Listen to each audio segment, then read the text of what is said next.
Hello, and welcome to Based on Facts, where fiction and superstition meet logic and scientific facts on WELT 95.7 FM, broadcasting from the Allen County Public Library. My name is Chris, this is my wife Uriah, and today we're going to be talking about the history of Christmas.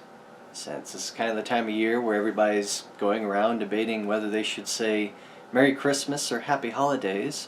Oh, don't forget about the Starbucks cup. We're all getting up in arms about Starbucks cups. Yeah, it's all about being PC and making sure nobody gets offended, because if you take offense to those things, then clearly you are entitled to something. But wait a minute, Trump is now the president-elect, so I thought our PC culture was officially over and it was okay to say and do whatever you want without consequence. This may be a good point, because he's not very PC at all. He pretty much just says whatever comes into that little noggin of his and, puts it on blast. Well, so, you know what they say, the size of a man's hands. Oh. Sorry, Saturday Night Live, amazing skits all the time, especially when it comes to Trump, man. That was just great. And they're still doing it. They've got at least 4 years of great material. It's going to be awesome. It's just endless stuff. SNL, you rock. It's probably a good thing Hillary didn't become president then, because they wouldn't have much material to go off of. Oh, goodness. Quite a boon for the comedy industry right now. Yep. But anyway, sorry, I wanted to do this episode just to try to break down Christmas, look at some of the history of some of the past traditions, and look at why we even celebrate Christmas here in America and in other places of the world as well. A lot of this comes down to whether or not Christmas is truly a Christian kind of tradition. Because here in America it's been kind of treated as such. It's been integrated with our culture so strongly that defining the line between Jesus and Santa Claus is kind of difficult to do. Well, and in very extreme cases you have people who sit here and say, why do atheists get to, have Christmas off? Why don't they just go to work? It's a very extreme case, but for some reason they get mad when we can share in their holidays. Like, really, the bank gets it off. The bank gets all of these holidays, and I don't get to stay home when the bank's closed. So I can make the same argument. Yeah. The bank always has a holiday off. I'm just like, I want to work at a bank. So we'll get to some of the implications of that later on. But really, when we think about Christmas, it really gets broken down into 3 core components, and really just 2 core components, because the two of them are really kind of related. So we have the birth of Jesus, which is typically the Christian component to Christmas. And then we have the Santa Claus and exchanging gifts side of Christmas. Under a big holiday tree. Under a big holiday tree. So there are really 2 different aspects here, and we're going to kind of discuss each one of those as we go through our analysis here. So to start with, where did this whole tradition even come from, even the name Christmas come from? Well, everything kind of roots back to at least a couple hundred years BC. Right? During that time, we had a number of ancient European people who celebrated the winter solstice, basically being kind of a time of celebrating light and birth. Now, granted, these were also the same people who every Thursday probably had a celebration for something. They like to celebrate. That's why we like it. Where did that sense go? Right. Ancient European people knew how to actually balance work life and personal life. How did they do that? Every other weekend was a party at somebody's house. It was great. But essentially, they were basically just trying to take these darkest, most grim days of winter and turn it into a celebration of some kind. That way they don't lose heart, lose morale, whatever. And that way they can keep their spirits up, essentially. But funny enough, a number of other people around the world also celebrated this time of year, around the winter solstice, about December 21st. We can even talk about the Germans, who actually worshipped Odin during this particular time. And the interesting thing about Odin is that he shares some characteristics with Santa Claus. Hang on a second, the Germans celebrated Odin about this time? Yeah, that's kind of strange. The big Gaul people? Yeah, I really didn't know that. But apparently this is something they did. Germany, what happened? You used to be cool. Well, there's so much mashing up, and we'll talk a little bit more about that Yeah, later. and you think about it, Gaul was, pretty much northern Italy. That is now Germany, but Gaul was kind of everywhere. Right. But the Germans, sense. as far as their role in this, they saw Odin as this terrifying judge, essentially, that made these flights during the nighttime. Terrifying judge that, sees and knows everything. That sounds awfully familiar. Yeah. So he would basically fly through the sky at night and judge people on whether they are worth living a long and prosperous life or whether they should die. Did he have flying monkeys? No. No monkeys. He was not Oz, so to speak. Yeah. So yeah, basically he would go through and judge people. It was kind of interesting because the Germans actually took this as a terrifying time where they were actually driven inside their homes.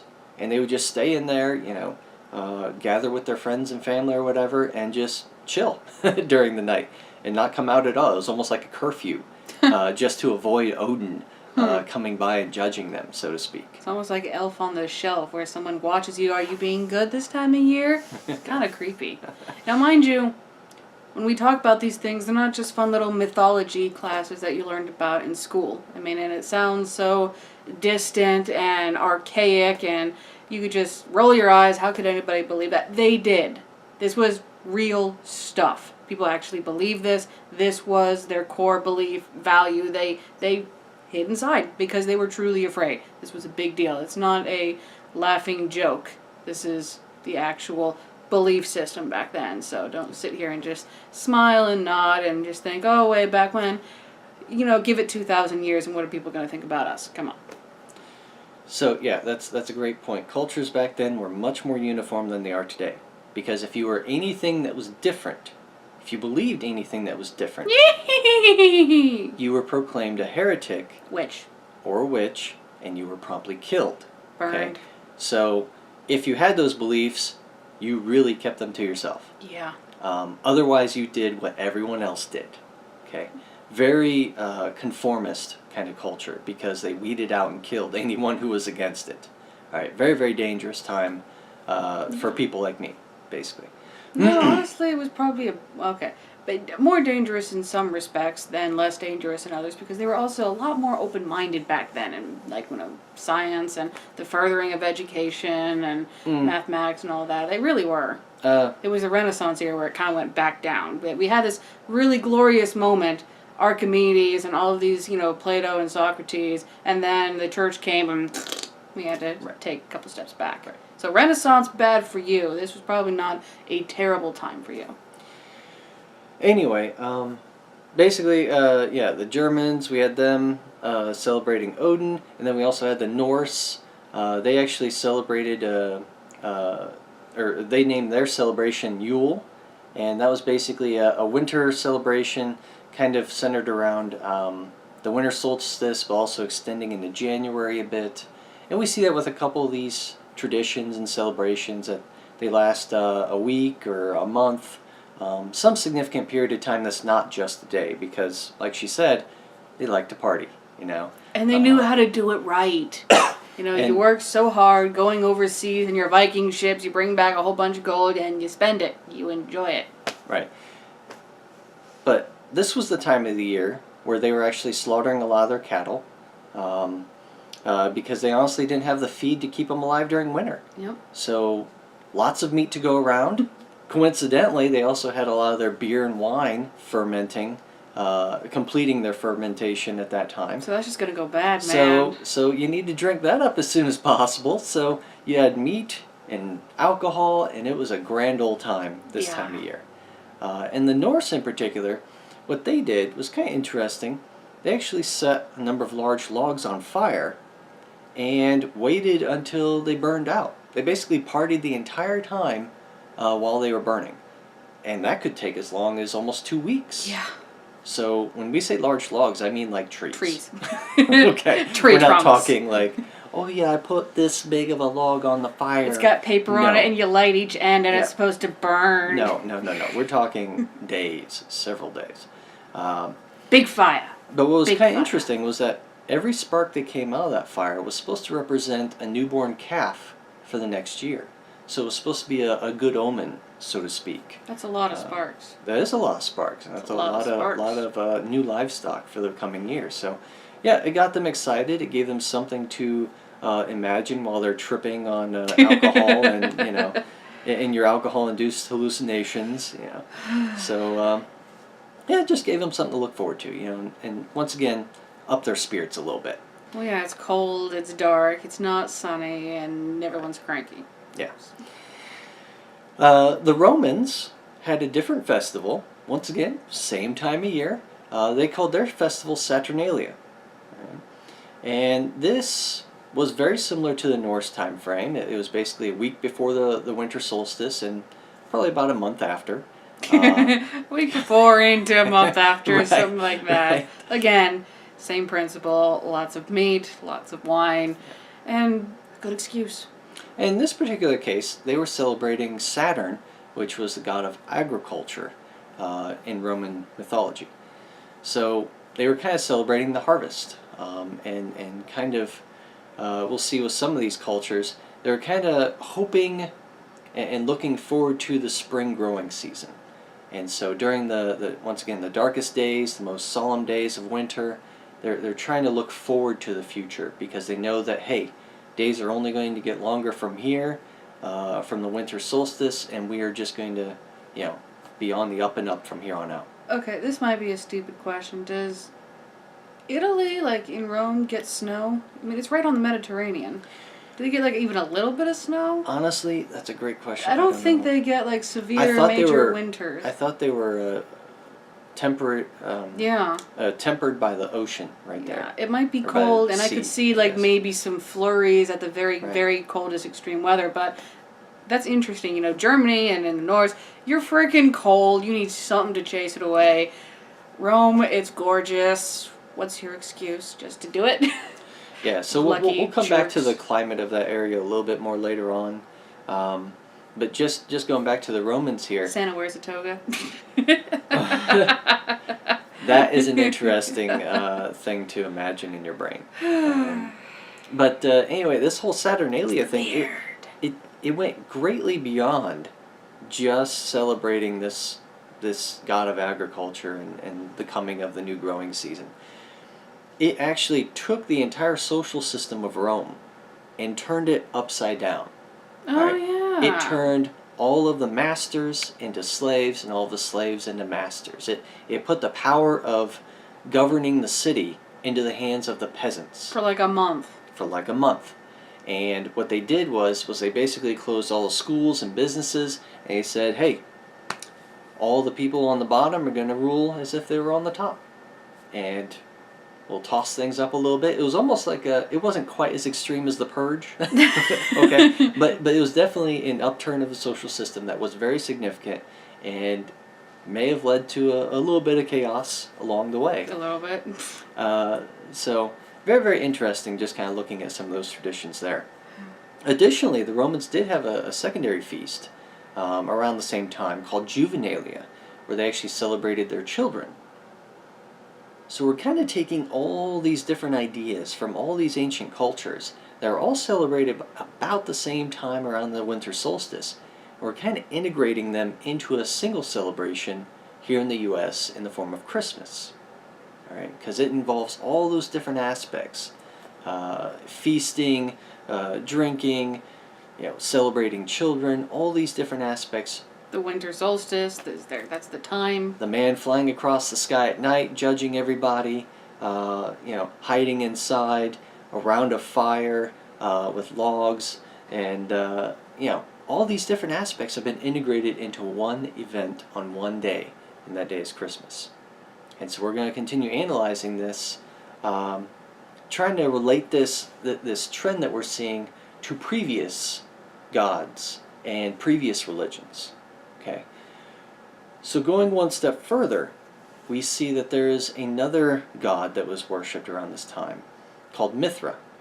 All right, and this was actually not widely celebrated, not widely worshipped in Roman culture, namely because it was kind of a relic of the Persians. Okay, and with them being kind of enemies at the time, they really didn't care for adopting much of Persian culture. However, Persian culture was actually kind of appealing to the upper class Romans.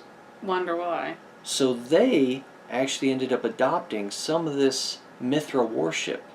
All right, and Mithra was really kind of considered to be the god of the unconquered sun, which is kind of a strange way to state it. Yeah. But is essentially saying that this god was the sun king, but also had ties to loyalty, had ties to justice, and was even kind of treated as a war god of sorts.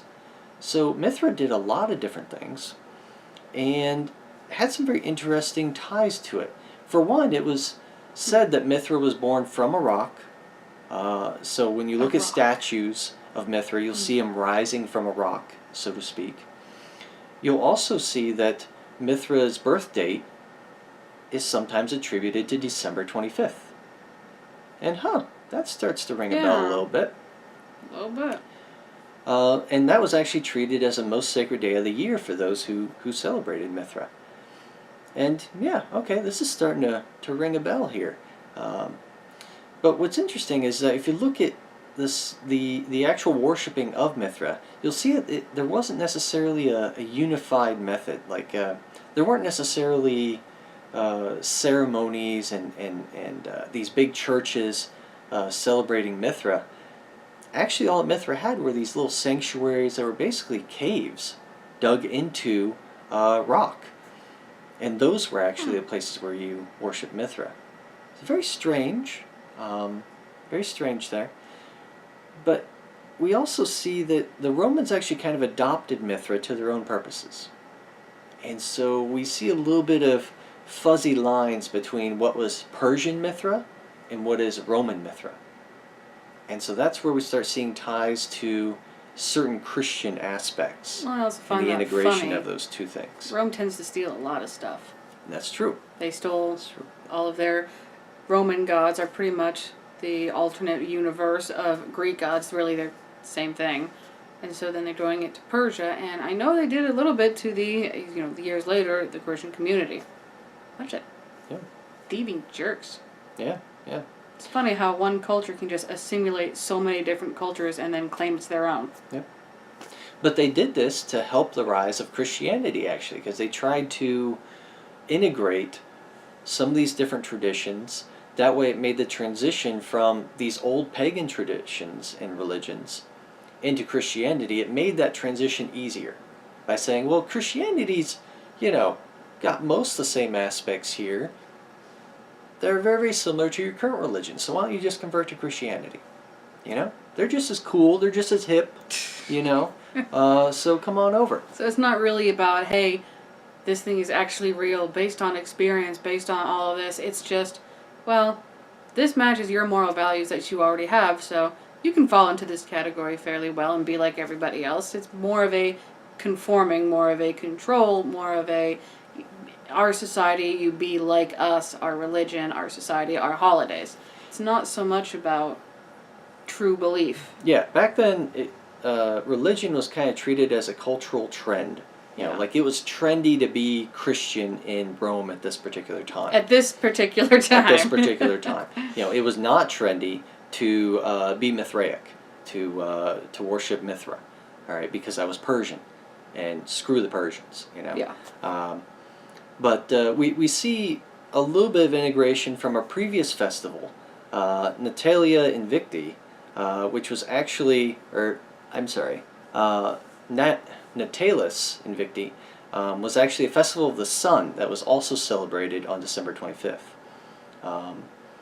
So a little bit of integration from that, maybe a little bit of integration from Mithra, and we have some shaping of actual Christian culture as far as electing a time and a day of the year that we celebrate something that's very important, something that has to do with a king that's a sun. If you can see some of those trends there. And so we're kind of shaping Christmas here along the way. And what's interesting about early Christians, Okay, let's fast forward a couple hundred years, get out of the BC era, get into a couple centuries AD, and we start seeing a time where early Christians are celebrating Easter, the resurrection of Jesus, but they're not celebrating Christmas per se. They're not celebrating the birth of Jesus. All right, and it actually took the 4th century for Pope Julian I to select December 25th as the date to celebrate Jesus' birth.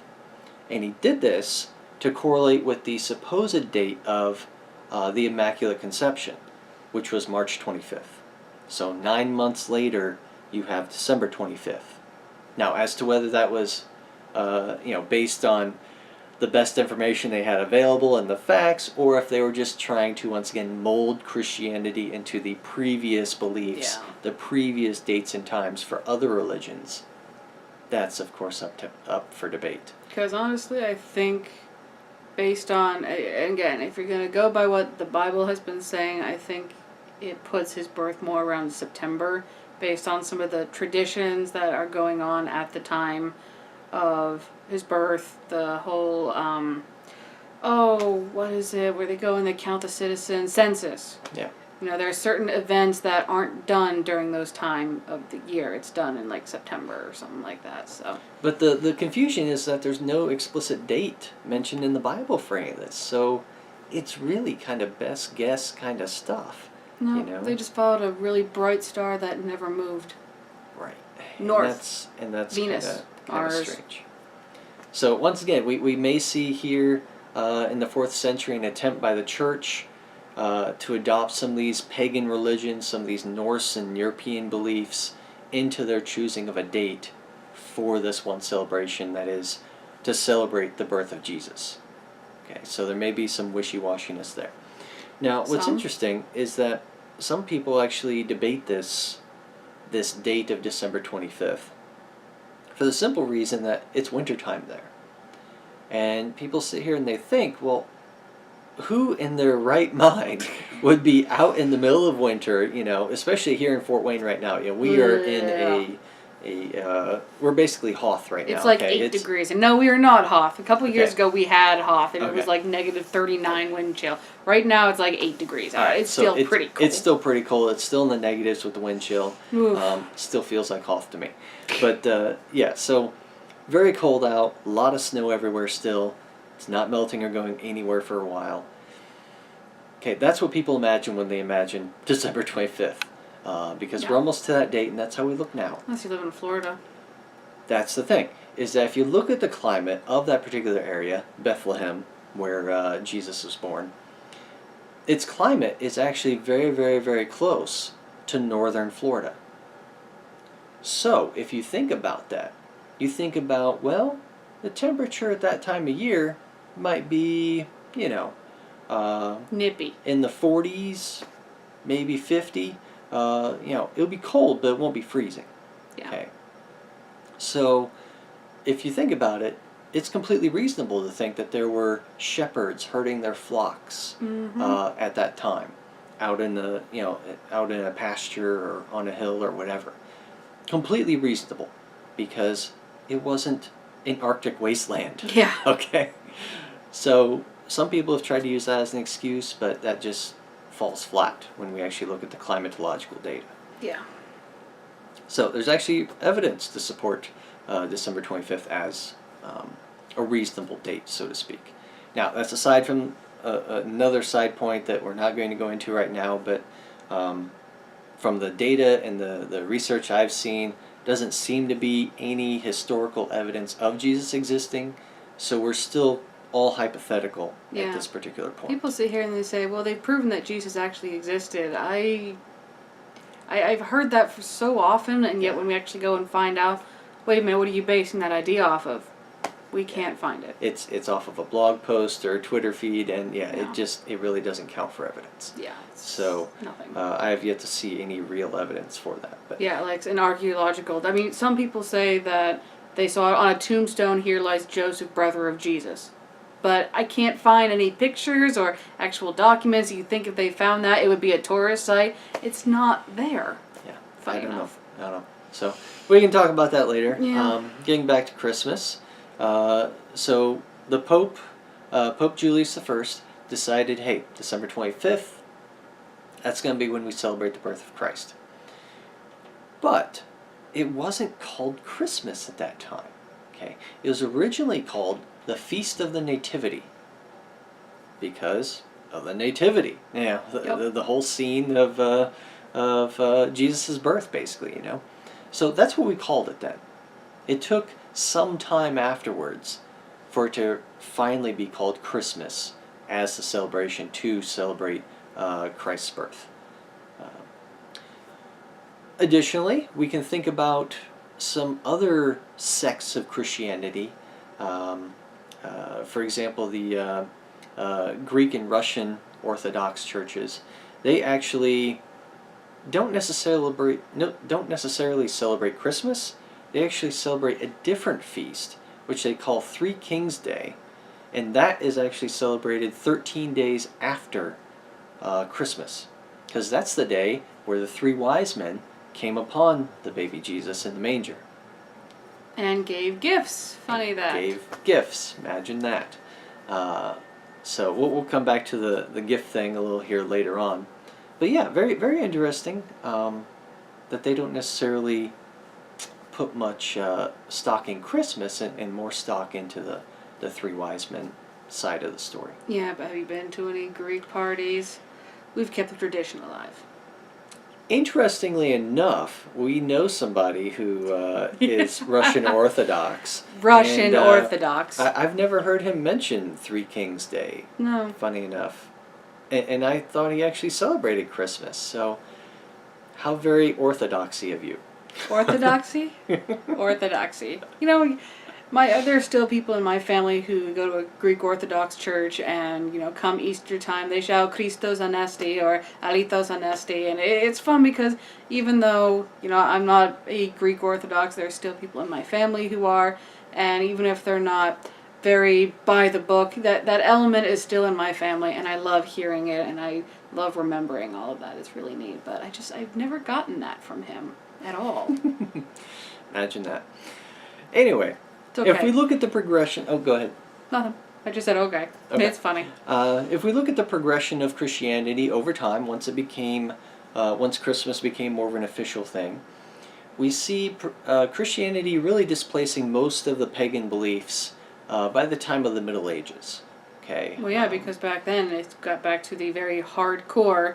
If you were not this religion, you were bad. He started off as religion was more of a trend, it was more of a culture. When you sit here and you ask, well, why are we partying this weekend? What are we doing this? Why are we doing this?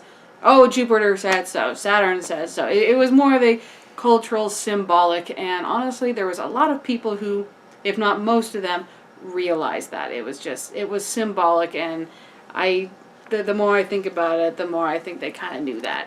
It wasn't a very literal deal, and it just slowly, as power shifted and as culture shifted, suddenly religion became quite the powerhouse because the people in power, like Constantine, really started pushing it. And if you refute what the emperor says, you're refuting the whole entire government. And so it just slowly but surely, people in power started having that religion, and they started really being hardcore about it. So I find it interesting how over time it becomes more literal, where people really do believe that this is the way it was. It's real.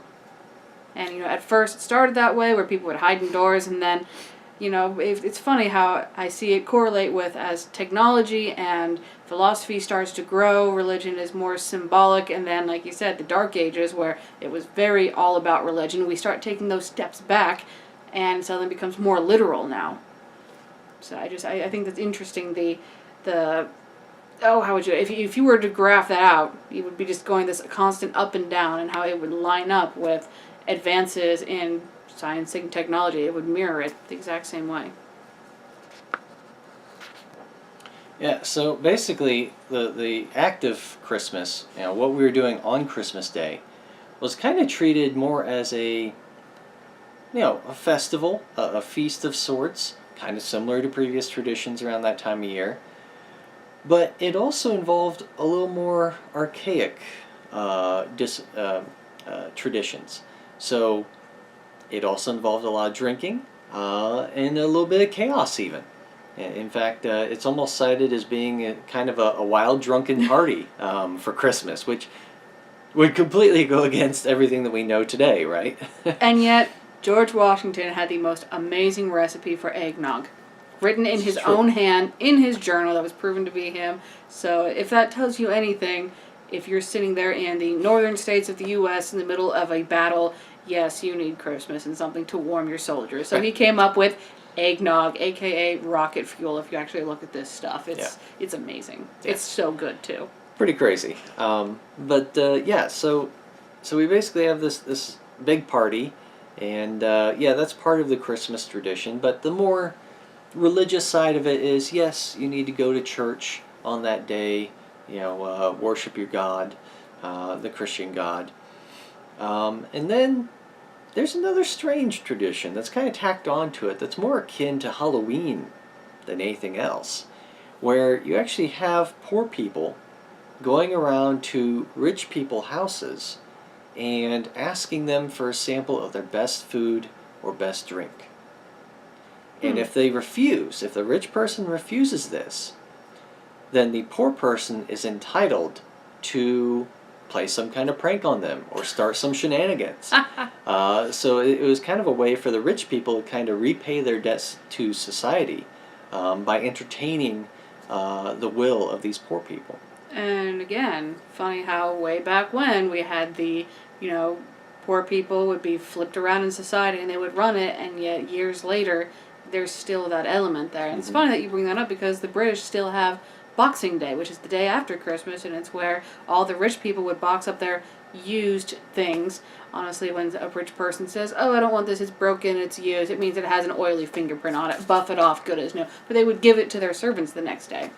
And it was just a really cool thing. They would get new stuff for Christmas, they would box up their old stuff, and they would give it to their servants. And that was a really cool thing. If you get this shiny new pair of heels that, I don't know, Jennifer Aniston only wore once on set. Yeah. So the aspect that I thought was kind of cool is how that was basically trick or treat. You either give me a treat or I trick you. It's pretty straightforward. But we celebrated this on Christmas, not on Halloween. So it was very, very interesting. Can we go to New York City to Trump Tower and do that? That's a terrible idea. We are not doing that. Darn it.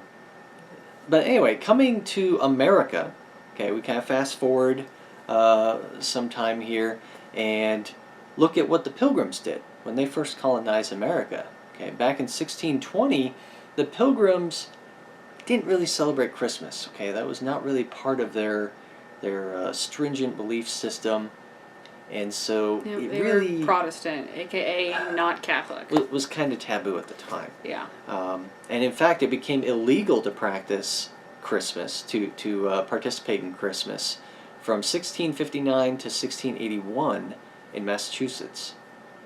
This sucks. But at the same time, down in Jamestown, which is in Virginia, a couple states away, it was celebrated. Christmas was celebrated there. All right, so we did have certain sects of the American population at that time, shortly after colonizing America, that did celebrate Christmas. Already, we started getting the denominations. Wow. Yeah. Now, interestingly, we see another turnaround point around the time of the American Revolution. In 1775 to 1783, we actually have a period of time where Christmas is seen as kind of a British thing, and we really don't care for that. So, almost going back to the whole Romans hating the Persian kind of religion there. So, Christmas becomes a little more rare for a couple decades here. And then the New York Historical Society actually ended up establishing December 6th as being St. Nicholas Day, okay, in 1804. All right, so a couple decades go by, and people get all over of a sudden we have a resurgence of this, and a new idea that's actually adopted from Dutch traditions. Okay, this is really kind of all driven by Washington Irving. All right, he was a a famous author of sorts. He actually became a member of this New York Historical Society in 1809, and just so happened to publish a book of his at that same period of time called The History of New York. Okay.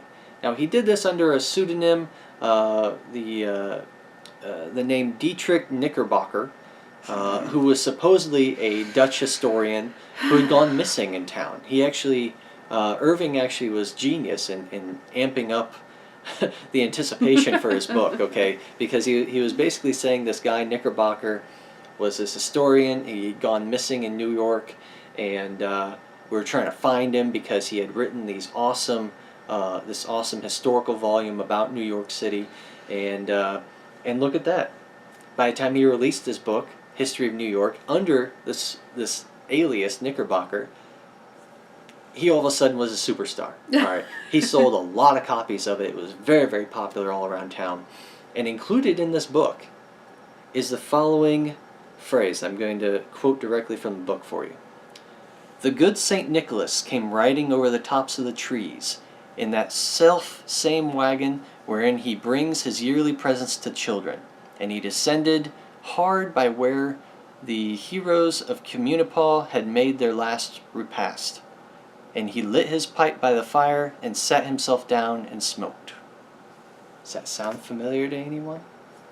Very, very, very similar to our current thoughts and opinions of St. Nicholas, also known as Santa Claus. So, I mean, you want to sit here and you talk about all these historical implications of Christmas, and that's all well and good, but remember, America, we came, we fought a war, we won, and then for a couple decades we didn't do this. And it was not about religion. It was not about, celebrating Christ's birth.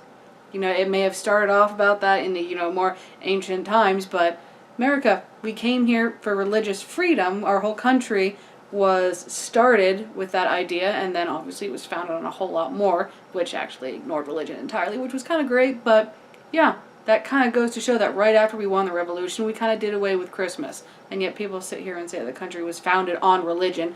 No, it wasn't, because if it was, we would be upholding Christmas to the very letter. So for a couple of decades, we did without it. And now somebody publishes a book based on something that's not even religious at all. And that's where we get the majority of our Christmas from. People say that, oh, well, Christmas is really based on this Norse. That's the origin of it, but America gets it from this right here. The idea of Christmas is right here. Now, just to clarify, this was Irving kind of taking a very satirical, very embellished standpoint on certain Dutch traditions, including Saint Nick, also known as Santa Claus, or Sancti Claus to the Dutch. So he kind of just took this previous idea, morphed it into something, and published it, just because he could do it. He could. And he did it so perfectly and made himself a superstar. And look at that. The trend is the biggest trend ever. The longest trend ever. And, about 10 years later, he published a few more additions to this to kind of further shape our American idea of Santa Claus. He published the sketchbook of Geoffrey Crayon. Geoffrey Crayon was another alias of his. So he published this, and it was actually over a period of time. It was 1819 to 1820, because it was actually a series of 34 different essays and short stories that he published throughout that time. So they all kind of got gathered together in this compendium called the sketchbook here. Included amongst those are some things that are very, very familiar to other aspects of American culture. If we think about Rip Van Winkle, that was Irving. If we think about Sleepy Hollow, the legend of Sleepy Hollow, that was Irving. Okay, those were stories included in his sketchbook that he published. But also included in there were a number of other Christmas stories that started shaping this idea of Christmas from this drunken party session, where everybody gets crazy, to this, family-friendly kind of holiday where everybody gets to sit down, relax, be peaceful and merry, and kind of reflect on some of the good things in the past. So he really kind of transformed the whole idea of Christmas single-handedly from this very archaic pagan kind of celebration to a very modern, civilized notion that we celebrate today. Yeah. More than just, archaic. It's the archaic, the very religious side of it. This whole idea where people say that, people today, they say, this is what Christmas is about. Honestly, Irving changed that whole thing a long time ago, and it's only now that we're starting to bring it back, and people are getting all up in arms over the topic. And why is that? Because social media and the internet. Yeah, essentially. Because guess what? Without this one author's influence, Christmas would still be more like Mardi Gras than a family dinner. Okay? Illegal in some places. Right. So not even kidding. All right, Mardi Gras is a pretty accurate representation of what it was before Irving. Okay. Taking it one step further, we have another author coming along here, a poet, actually, I should say. Clement Clark Moore. He actually published a poem on December 23rd, 1823, and this should sound familiar to you. This was "'Twas the night before Christmas, when all through the house not a creature was stirring, not even a mouse." That poem took the idea of Christmas and further shaped it. Just a few years after Irving's last contribution, this guy shapes Christmas even further into this very beautiful story, a very homely kind of situation. And yeah, that caught on as well. Taking it even further, we see a couple decades later, Charles Dickens publishing his A Christmas Carol. All right, and he, once again, published this around Christmas time, December 19th, 1843. It's funny that a lot of movies are also released on Christmas, and all of these Christmas stuff is released on Christmas. I guess that's just a good time to release new stuff and make a lot of money. Sorry, we're very excited for the new Star Wars Rogue One movie coming out, so definitely looking forward to that here. I just find that funny that these people, publish all of these things around Christmas, and yet we still do it. Yep. So, very interesting. Christmas Carol, that's what made Ebenezer Scrooge a household name, so to speak.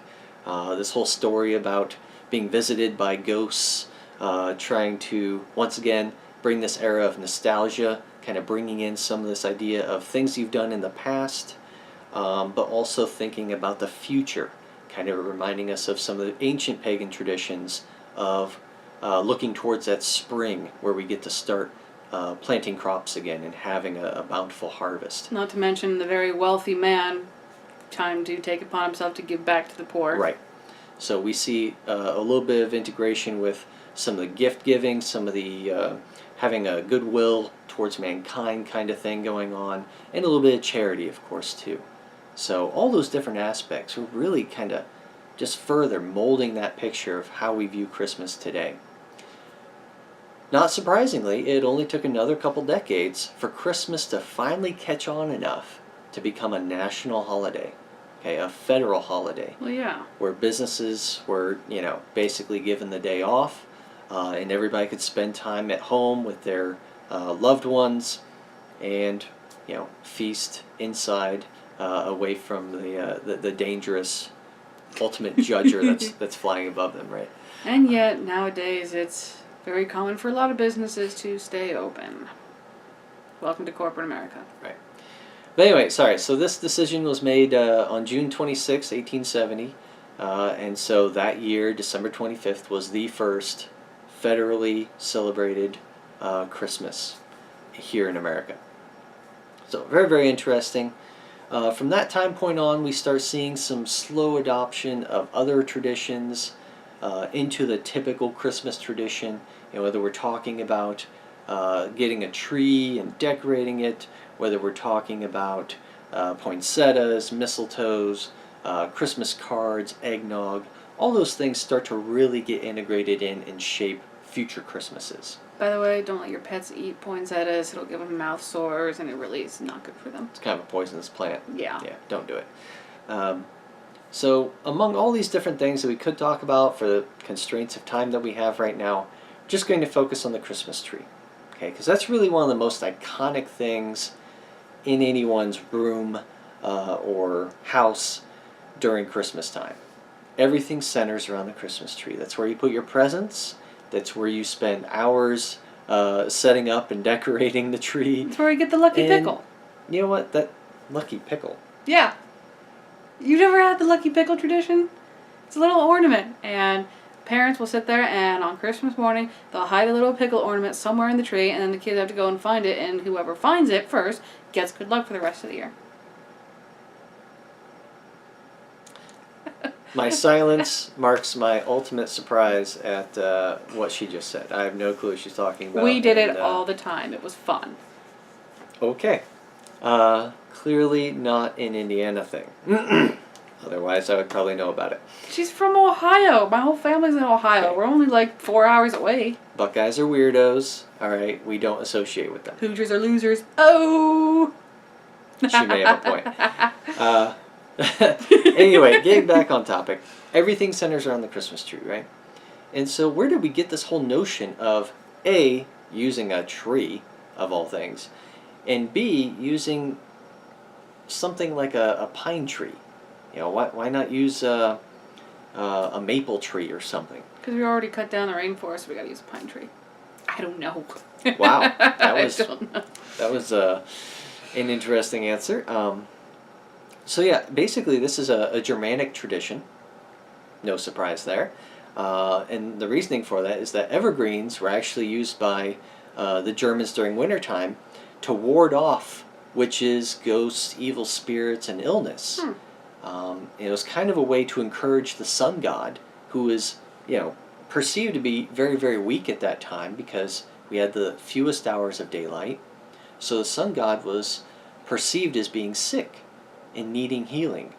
And so the evergreen, which always stayed green, pine trees, conifers, things of that nature, they were kind of a symbol of, hey, maybe you can get better, dude. And so they would put those up and kind of celebrate the sun god getting better in the coming months and allowing them to have a harvest very, very shortly here in the next couple months. So very, very interesting as far as that aspect. But the other cultures present in that time also kind of celebrated it, whether we're talking about Europeans, Germans, or Romans, or Vikings, or Egyptians. All these different cultures did something similar. They had something that was green during this winter solstice kind of time to help signify the coming spring, to help encourage the life of the sun god to come back. All of them did the exact same thing, basically, for the exact same reasons. It's just that because we had so many German settlers here in America, what they used in their particular part of the world was pine trees. That's why we kind of have pine trees here today, because they are very prolific in America, and that's what Germans were doing. In Egypt, they used a certain kind of palm, because they really didn't have pine trees there. Yeah. But so you see that similar tradition kind of shared across a number of different cultures. Now, as far as adorning the tree, that's a little different. Germans would adorn the tree with certain ornaments. Those ornaments could be certain food items, like nuts. We have cookies, apples. Bagel with birdseed. Later on, we had popcorn, even colored popcorn. So a lot of different food type options were being used to adorn these trees by the German Americans, essentially. As far as the American side of it, we really didn't start ornamenting trees until about 1890s.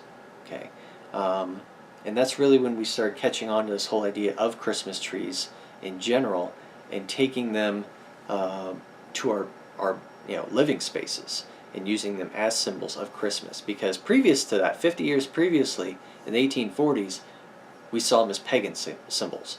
The Christmas tree was something that was pagan. We wanted nothing to do with it. Screw that noise, So we eventually caught on and we started adorning the tree. Now the question is, why do we light the tree? Right? That's a very strange thing. Why would you light the tree? Fire? And strangely enough, there was fire involved. In the 16th century, we had a famous religious reformer, Martin Luther, who actually put candles on his tree in the 16th century. How'd that go? I don't know how he did it, but somehow he put candles on a tree without it lighting on fire. So good for him for figuring that out, because that's a challenge. Needless to say, certain other very daring people imitated him, and luckily enough, we had a much safer technology develop around the time that we started adorning the trees with ornaments here in America, as far as lighting the tree with electricity, not with fire. Dude, how cool would it have been to have Tesla coils and set the frequency to look like Christmas trees? Wow. Man, I'm sorry. Tesla's electricity was so much better than Edison's, and even Christmas could have been better. Wow. Could have been so cool. I mean, come on, Christmas is all about Odin and the thunder gods and just... That would be so cool. All right. I like Tesla. Anyway, around the turn of the century, in the 1900s, we see Americans catching on to trees as a household type of thing. But if we compared the American trees to the European Christmas trees, we saw that European Christmas trees were more around 4 feet tall. Okay, which is comparatively short, at least as far as what we perceive here in America, because our trees, for some reason, we insisted on our trees being from floor to ceiling, which is 6 to 7, maybe even 8 feet. Okay, so... What about the tree in the Rockefeller Center? That thing is like a couple stories high. That thing was about 100 feet tall. And that actually didn't first come into fruition until 1931. For that year and the year after, it was just a tree, okay, straight up, nothing terribly fancy done to it. And then in 1933, we finally were able to light the tree. So that's where we have finally this end notion of what a Christmas tree is, and that's so celebrated in our culture in America that it becomes this huge, spectacular thing at the Rockefeller Center. And they do that every year. It's kind of crazy. Additionally, we see some other kind of trends developing along the way. Some other entities kind of adopting these sorts of things. You know, if we look at when Christmas was first adopted, it was first adopted in 1870 as a federal holiday. It only took about 20 years for another organization to adopt some of the characteristics of Christmas at that time. The Salvation Army, for instance, started dressing up their donation collectors as Santa Claus in the 1890s, because they knew that they had to reach out to this trend, this cultural fascination with Christmas, and use that to their advantage. Because guess what? Christmas is supposed to be all about charity. Yep. And you should give to the Salvation Army. Giving to the poor. Yep. If we look at some of the other aspects of Christmas that we tend to associate with nowadays, you see reindeer being involved in a number of these different stories in the 1800s, but you really don't see Rudolph becoming involved. The red-nosed reindeer doesn't become involved until 1939 by Robert L. May. He was actually the one who invented Rudolph the red-nosed reindeer. So basically everything from that point has been essentially the same. I think I prefer the Mardi Gras version. So Christmas has been a long, crazy adventure from pagan traditions of Mardi Gras to the family-centric kind of event that is today, with gift-giving and this happy, jolly old Saint Nick, as opposed to this scary Odin who's going around condemning you to death. Used to be a symbolic thing, and now it's actually all about a very religious icon. But that's the thing, is that there's a heavy mythological element to here that's really so strongly based in some of the famous literature people of America that it's really more of a product of literature than it is a product of religion by this point. Yeah. Religion is such a small aspect of Christmas that I don't really feel like anyone should be offended by saying Merry Christmas. Because it's really No. just something designed by people like Irving and Dickens, all these famous authors and poets Yeah. that shaped our idea of Christmas to what it is today. So, if you look at the actual Christian component of Christmas, It's like that big. Unless you want to go to the household and they have the tree, the presents, and all of the Christmas aspects. But as a little side note, they've got the nativity scene with the birth of Right. Christ and the story of the star. Yeah. So, but they still have the tree. They still have the presents. They still have Santa Claus. They still Yeah. watch Rudolph. It's Right. tiny. Right. So whether you want to say Happy Holidays or Merry Christmas, you're both right. So, I honestly don't think anyone should get offended about any of this. It's You know, if stupid. you want to get offended about a nativity scene, that's fine because that is religious.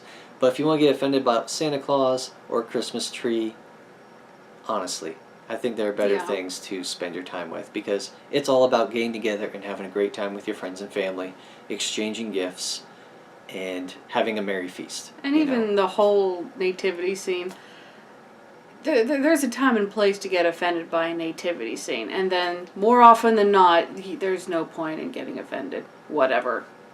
I don't understand why people get so offended. I really don't. So, just encourage some logic and reason and some good times during this year's holiday season. So, I will say to you, Merry Christmas. And a Happy New Year. And a Happy New Year. So, thank you so much for joining us on this episode of Based on Facts. If you're interested in finding our other episodes, you can find us on Facebook and YouTube just by typing in Based on Facts in the search bar. So, thank you so much for joining us, and have a great holiday.